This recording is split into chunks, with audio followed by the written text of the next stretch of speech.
제가 아침마다 듣는 그 라디오 뉴스가 있거든요. 요새는 눈치도 안 보는 것 같아요. 은근슬쩍, 스리슬쩍 자꾸 사람들을 좌측으로 선동을 하고 있는 것 같아요.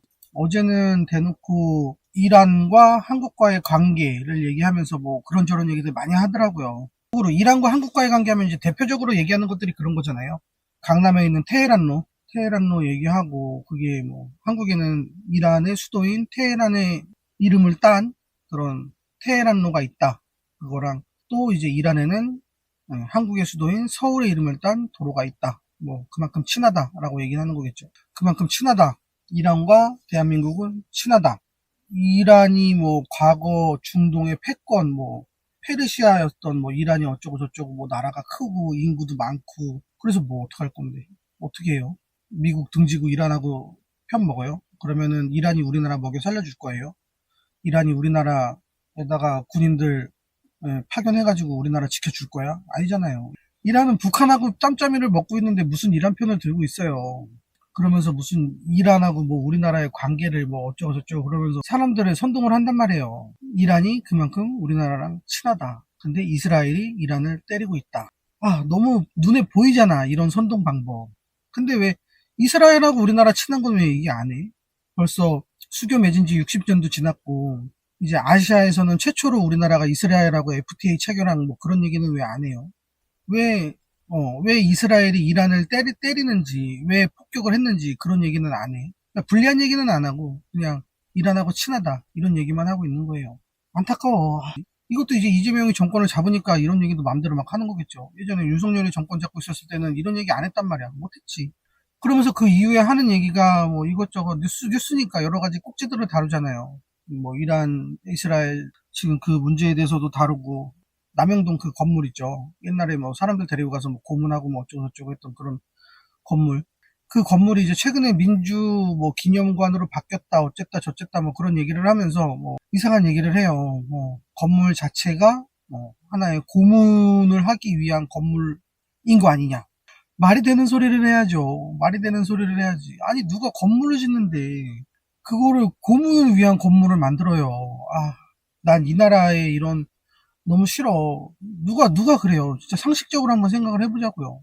누가 건물을 고문을 위한서 건물을 그렇게 만들어. 왜 그거를 그냥 얘기를 하고 있고, 그런가? 쉽게. 왜 사람들한테, 그런가? 왜 선동을 하고 있어? 이거 만든 사람, 김수근, 이 사람은 되게 억울할 거예요. 다른 건물들도 많이 졌는데. 하필 뭐, 그 김수근은 우리나라에서 뭐 건축, 뭐 그걸로 유명한 사람이라면서요. 근데 이거 하나 만들었다고 지금 또 이렇게, 또 사람을 폄훼를 하고 있고, 이해할 수가 없어. 너무나도 비정상적인 상황인 것 같아요. 옛날 상황을 놓고 한번 보자고요. 남영동이 뭐 건물, 뭐 고문을 위한 뭐 그것다 어쨌다, 뭐 거기 안에서 고문이 이뤄졌었던 건 맞죠. 이거 인정해. 그래, 고문은 나쁜 거예요. 근데 어떻게 할 거야? 어떻게 할 거예요? 그때 당시에 우리나라 1970년대, 60년대 후반, 70년대 전쟁 끝나고 나서 뭐 산업화하고 막 이제 막 발전하고 막 이러고 있는 와중에 전쟁이 막 끝난 직후였단 말이에요. 그러면은 우리나라에 남은 잔류 뭐 그런 뭐 간첩들, 북한 사람들도 있고, 북한에 우리나라 남한 사람들도 가 있고, 뭐 서로 막 뒤죽박죽이 돼 있는 상황이었잖아요. 그러다가 거기다가 또 공산주의가 낫냐 민주주의가 낫냐 서로 그거 갖다가 싸우고 있을 때였고, 소련처럼 공산주의를 갈 것이냐, 미국처럼 자유민주주의를 갈 것이냐, 그거에 대해서 한참 막 싸우고 있었던 상황이었고, 그래서 이제 북한은 김일성이 공산주의를 잡아 돌린 거고, 우리나라는 미국 따라서 이승만이 자유민주주의를 돌린 거잖아요. 그래서 지금 북한은 폭삭 망한 거고, 우리나라는 이만큼 잘 살게 된 거잖아. G7 거기도 갔다 오고, 그죠? 근데 그런 상황에서 그때는 막 서로 막 네가 낫냐 내가 낫냐 막 그러고 있을 때였단 말이에요. 지금도 뭐 이재명이 낫냐 윤석열이 낫냐 뭐 누가 낫냐 계속 싸우잖아. 그때라고 달랐겠어요? 똑같았단 말이야. 그러면은 서로 사람들이 이쪽 사상이 낫다 이쪽 사상이 낫다 막 싸우잖아요. 그러면은 설득을 해야 될 거 아니야. 내 편으로도 만들어야 되고. 그러면 남한에 내려와 있던 북한 사람들이, 응? 우리나라에 간첩도 많았잖아요. 그때 간첩이 얼마나 많았으면은 간첩 신고 전화번호도 있었어요. 113이 있었다고. 지금은 없어졌죠. 그래도 지금 간첩은 남아있어. 어쨌든 그때는 간첩도 그만큼 많았고 사회적으로 굉장히 혼란한 시기였잖아요. 깡패들도 많았고 간첩들도 많았고. 그런 상황에서 우리는 자유민주주의 국가로 가야 되는데 자꾸 그렇게 공산주의 선동하고 막 이렇게 막 하면 나라가 어수선해지잖아. 한 방향으로 가야 되는데 한 방향으로 갈 수가 없잖아요. 그럼 어떻게 해야 돼? 걔네들 잡아내야 되잖아요. 어떻게 잡아낼 건데? 네?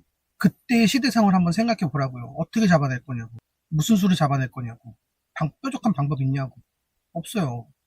그때 뭐 CCTV가 있어. 뭐 핸드폰 뭐 위치 추적이 되기를 해. 뭐 포렌식이 있어. 뭐가 있어. 자백 받아내는 방법밖에는 없었던 거예요. 그때는. 아니 어떻게 길에 무수히 많은 잡초가 있는데 농사를 짓고 있어. 근데 그 밑에 잡초가 엄청 많아. 어떻게 그 잡초를 벌레를 안 죽이고 잡초만 뽑아. 그거 언제 다 뽑고 있어요. 사람 손으로 일일이 하나하나. 약치는 거지. 약치면은 거기 있던 잡초들하고 거기 있던 뭐 세상을 유익하게 하는 그런 벌레들하고 세상을 나쁘게 하는 그런 해충들하고 벌레들하고 다 같이 죽는 거잖아요. 어떻게 걔네들만 쏙쏙쏙쏙 뽑아서 그렇게 하냐고. 똑같은 거예요, 다.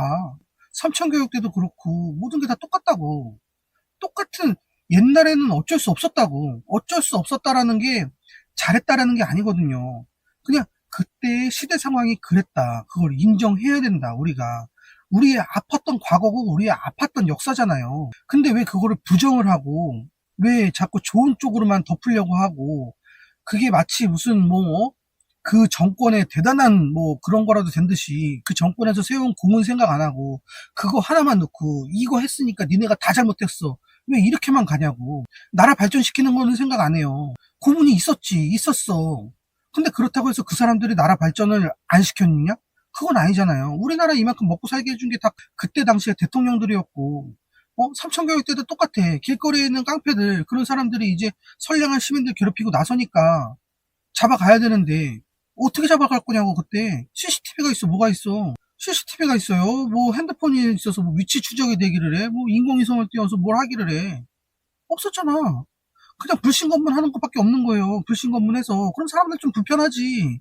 거기다가 또, 불신검문을 했는데, 얘 뭐 이상한 거 갖고 다니거나, 뭐 이상한 해서는 안 되는 그런 뭐 이상한 좀 깡패는 아니더라도 뭔가 좀 불량해 보이거나, 이런 사람도 어떻게 잡아가야지. 그걸 왜, 만약에 그때 당시에 간첩도 없었고, 전 국민이 모두 다 멸공을 했었으면, 응? 그런 남영동에 있는 그런 건물도 없었겠죠. 거기서 고문이 일어났었던 일도 없었겠지. 그리고 그때 당시에 모두가 다 열심히 먹고 살고 열심히 다 자기의 위치에서 자기 할 일 다 했으면 깡패들이 없었으면 삼천 교육대도 없었겠지. 그런 거잖아요. 제주도도 똑같아. 그때 당시에 제주도에 간첩이 없었으면 제주 4.3 사건도 없었겠지. 어떻게 그 사람들 붙잡아다가, 깡패들 붙잡아다가, 비슷한 사람들 붙잡아다가, 야, 너 깡패 아니야. 내가 봤을 때는 얘가 팔에 이런 문신도 막 있고, 이상해, 얘가. 그래서 잡아왔어. 야, 너 깡패 아니야. 그러면, 저 깡패입니다. 네. 주먹죄를 지었습니다. 이런 사람 있어요? 없잖아. 나 아니라고 하잖아. 억울하다고. 그러면 다시 내보내줘? 그럼 왜 잡아왔어? 이게 뭐야? 말이 안 되잖아요. 그때 당시에 뭐가 있었냐고. 뭐 거짓말하면 죽는 방에 같이 들어가자. 그런 게 있었어요? 없었잖아. 사람들은 누구나 궁지에 몰리면 뻔뻔하게 거짓말을 해요. 낯색 하나 안 바뀌고. 그게 인간의 본성이라고. 이재명도 지금 뻔뻔하게 거짓말 하잖아. 대통령? 뭐 크게 통합하라? 뭐 국민들을 통합하겠다? 이게 국민들을 통합하는 거예요, 지금? 빚 탕감해주고. 이게 국민들을 통합하는 거예요? 다 그런 거예요, 다. LA도 똑같아. 아니, 길 가다가, 그 나라는 주 인구가 백인들이잖아요. 그죠? 히스패닉이 아니고, 흑인이 아니고, 백인들이 많이 사는 나라잖아요. 우리나라는 단일민족이니까, 뭐 다 이렇게 생겼지. 근데 우리나라 사람들은 기가 막히게 말을 하지 않아도 조선족하고 일본 사람을 알아보잖아. 그죠? 근데 외국 사람들은, 서양인들은 동양인 구분 못 하잖아요. 우리 동양인들끼리만 서로서로 구분하잖아. 근데 똑같아요. 백인들도, 흑인들도, 히스패닉도 보면 자기들끼리 다 구분한다니까? 근데 100%는 구분 못하지. 조금은 실수할 수도 있는 거야. 아닌 사람 잡아 세워서 신분증 보여달라고 할 수 있는 거야. 우리도 똑같잖아요. 조선족인가? 긴가민가? 할 때 있잖아. 기가 막히게 분류를 한다고 해도 중국 사람인가? 일본 사람인가? 긴가민가 할 때 있잖아. 베트남 사람인가? 아닌가? 필리핀 사람인 것 같기도 하고 태국 사람인 것 같기도 해. 그런 게 있잖아요. 그래서 잡아다가 신분증 검사를 했어. 그래서 없으면 이제 가면 되는 거야. 그냥 협조를 하면 되는 거예요. 그런 이상한 사람들 때문에 정상적인 사람들이 피해를 보니까 그런 이상한 사람들을 걸러내기 위해서 정부가 그런 일을 하는 거라고. 남영동도 그렇고 삼천교육대도 그렇고 제주도도 마찬가지예요. 이거는 지금 미국의 LA도 마찬가지인 거고, 그거를 왜 정상적으로 해충 잡겠다고 약치는 사람 탓을 하냐고. 해충 탓을 해야지. 똑같아요. 아웃소싱도 똑같은 거야.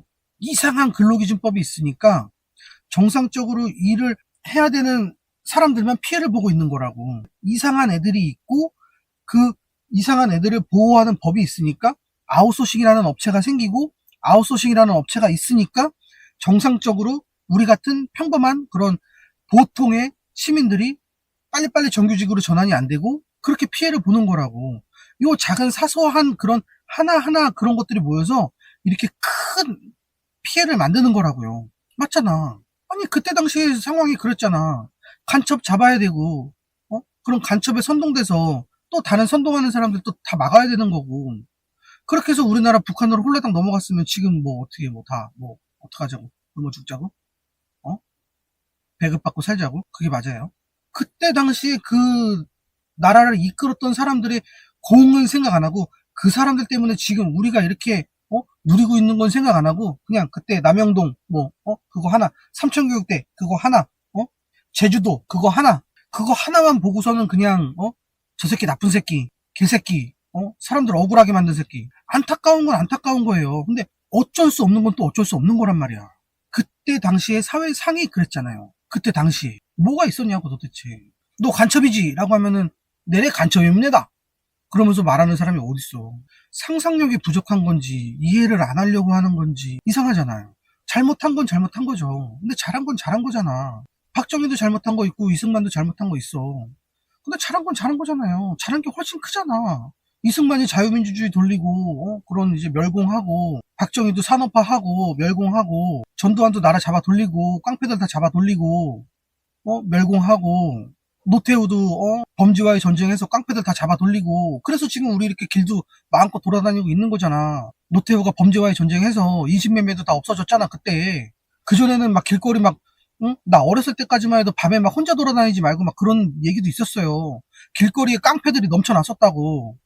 제가 경기도 이천 사람입니다. 저 어렸을 때까지만 해도 이천에 깡패들이 아주 난리가 났었어요. 거기가 뭐야, 그 이정재, 유지광 그런 사람들이 거기서 살고 있었어가지고 그 밑으로 아주 깡패들이 득실득실 했다고. 나 때까지만 해도 그랬다고. 근데 노태우가 범죄와의 전쟁해서 그런 깡패들 다 잡아놓고 선량한 시민들을 보호했잖아요. 그런 거예요. 이게 세상이 그런 거라고.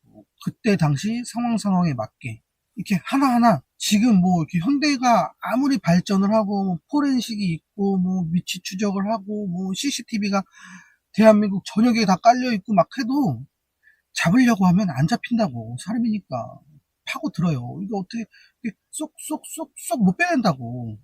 지금 5.18 민주화라고 하는 것도 어쨌든 뭐 민주화 운동 인정해요. 그래서 뭐 군부 그런 시절에서 이렇게 민주화 시대로 넘어온 거 인정해. 근데 그때에도 이상한 애들은 있었잖아요. 그렇잖아. 이상한 애들이 분명히 있었잖아. 100%다 민주화를 위해서 싸우지만은 않았잖아. 대다수의 많은 사람들이 민주화를 위해서 싸우긴 했지만 소수의, 얘기했잖아요. 사람들은 다수가 모이면 거기에 꼭 병신이 하나 둘은 껴있다고. 그렇다고 해서 그 병신만 어떻게 뽑아내냐고. 이상한 애들. 우리나라가 한참 옛날부터 이승만부터 해서 다 멸공하고 할 때는 그래도 뭐 나라도 발전도 하고, 지금은 멸공을 안 하니까 나라가 이상한 데로 가고 있는 것 같아요. 정말 대놓고 정말 급진이다. 급진. 괜히 급진 좌파가 아니구나. 급진이 뭐 발전을 향해 가는 급진이면 좋은데 이건 뭐 발전도 아니고 이렇게 토할 것 같아. 구역질이나 보고 있으면. 그래도 보긴 해요. 뭐 좌파 유튜버나 뭐 뉴스나 다 보긴 한단 말이야. 봐야지. 잘못된 건 잘못됐다고 얘기를 하고 다시 자유민주주의로 돌아와 얘기를 하는 게 멸공이란 말이에요. 그래서 저는 지금 멸공을 하고 있는 거예요. 이 나라에서 공산주의를 추정하는 세력이 없어질 때까지 없어지나? 모르겠어요. 아무튼 멸공하겠습니다. 감사합니다.